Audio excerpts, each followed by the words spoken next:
তো আজকে এই সম্পূর্ণ দুষ্টা আমি বাবার কাঁধেই দিয়ে গেলাম। তো যারা এরকম সন্তান আছেন তাদেরকে এটাও বলতে চাই, একটা মেসেজ দিতে চাই। কি অবস্থা? আমার অবস্থা বাবা, হ্যাঁ ভালো না? দোকান কি হয়েছে? জানো না ব্যবসা করতা? দোকানটা বুঝতে না দেখতে নেই থাক আর তো নষ্ট না এই জন্য দিয়েছিলাম মানে হ্যাঁ এটা বেঁচে গেছে, বিক্রি করে দিচ্ছে। বিক্রি করে টাকা তো নেই। এই জায়গাটা ছবি আর লাগে এই জায়গায় এসি তো ওভার করে আইসি, কোনো অন্য জায়গা নেই, মাল বেচতে পারি না। এই দোকান সম্পূর্ণ এই দোকানটা তোমার ছিল না? আমার আছে। তো এই দোকানটা তুমি কি করছো? তোমার ছেলে আর মেয়ের লেখা দিছিলা। হ্যাঁ, পরবর্তী সময় এনে ব্যবসা বাণিজ্য মানুষে করতেছিল, পরে এই দোকান তোমার ছেলে বিক্রি করে দিচ্ছে, তোমার না জানাই মূলত বিষয়টা প্রথম। দ্বিতীয়ত তোমার মেয়েরাও বিক্রি করে দিচ্ছে, তাই তো? এটা আমার জানা নেই। আচ্ছা, জানা নাই। আসলে যা কিনছে তো কোনো অপরাধ নাই না, কারণ টেহা দিয়ে কিনছে, ঠিক আছে না? আর যারা বিক্রি করে দিছে তারারও কোনো অপরাধ নাই। অপরাধ হয়েছে তোমার। অপরাধ তোমার না? আমারও। কারণ তোমার ছেলেরা তুমি লেখা দিয়ে দিছ জমিটা যেন টিকে, আগের জায়গায় নেই, তখন এটা নিয়ে খুবই কষ্ট পাই। কিন্তু এখন আসলে তো কোনো কিছু করার নাই, কি করবা? এখন জমি বিক্রি করে লাইছে বা যারা কিনছে তাদেরও কোনো দোষ নাই, তার অবস্থায় ব্যবসা করতেছে। কি করা যায়? কি করলে তুমি খুশি?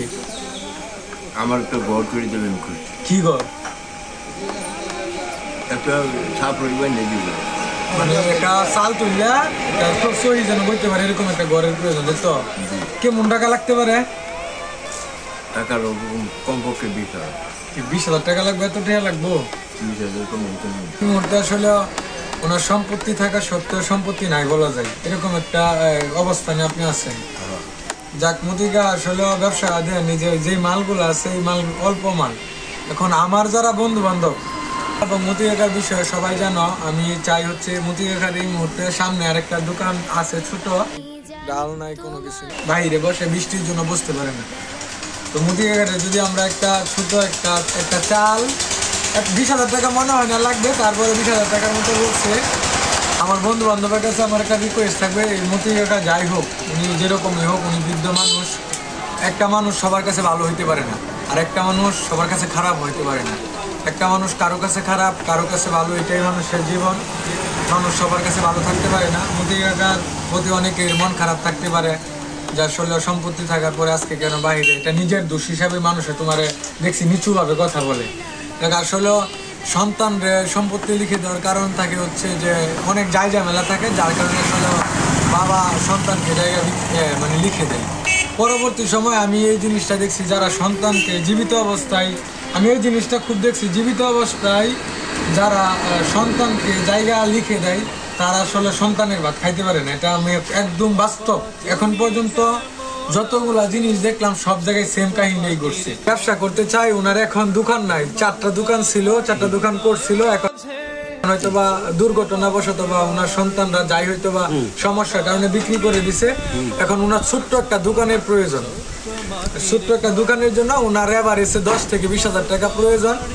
আমি চাই আমার সহপাঠী এবং আমার বন্ধু বান্ধব যারা আছেন, আমরা যদি 10 জন 20 জনে ওনাকে একটু সহযোগিতা করি, তাইলে হয়তো বা উনি বৃষ্টি আসলে যেন শরীর ভিজে না যায়, এই ব্যবস্থাটা যদি আমরা করে দিতে পারি তাহলে হয়তো বা ওনার জন্য খুবই প্রফিটেবল এবং অনেক ভালো হবে। আমরা চাই হচ্ছে উনি ভালো থাকুক, এই সমাজের বৃদ্ধ মানুষগুলো, যারা বয়স্ক মানুষগুলো, তারা যেন ভালো থাকুক। আর বরাবরই একটা কথাই বলতেছি, সেটি হচ্ছে একটা মানুষ কোনোদিনই সবার কাছে ভালো হইতে পারে না। মতিকাকা অনেকের কাছে খারাপ, আবার অনেকের কাছে ভালো।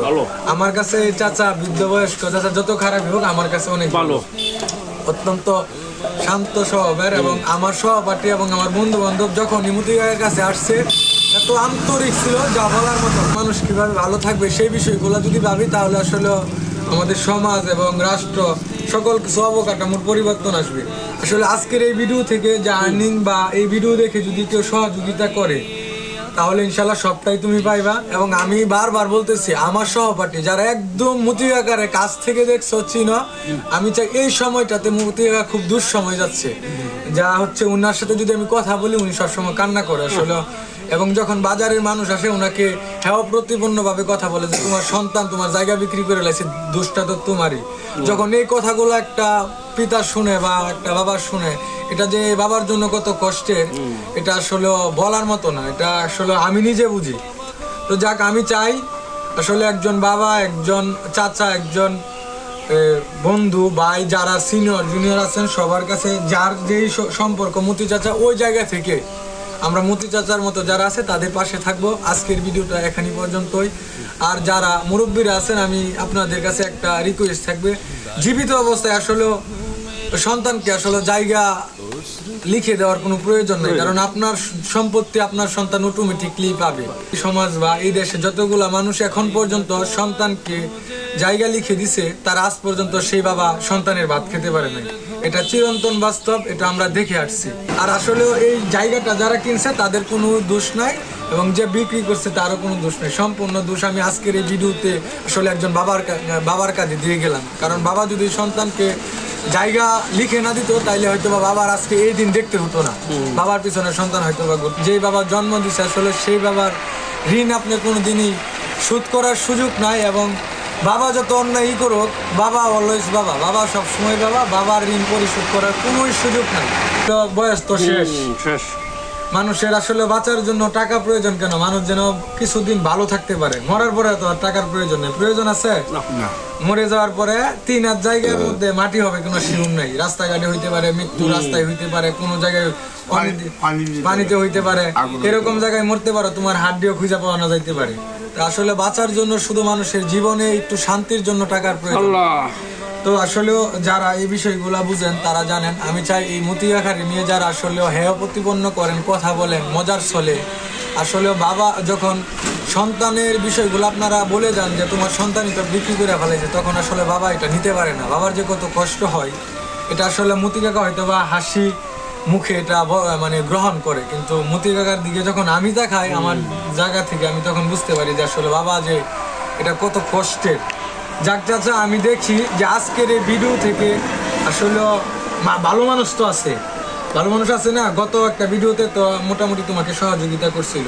তো আজকের এই ভিডিওতে আমি আশা করি ভালো একটা অ্যামাউন্ট আমি পাবো, এবং পাওয়ার পরে আমি চাই তোমারে যদি একটা ঘর আমি ছোট করে দাঁড় করে দিতে পারি সবার সহযোগিতায়, তুমি মানুষের সাথে একটা আন্তরিকতা মানে ব্যবহার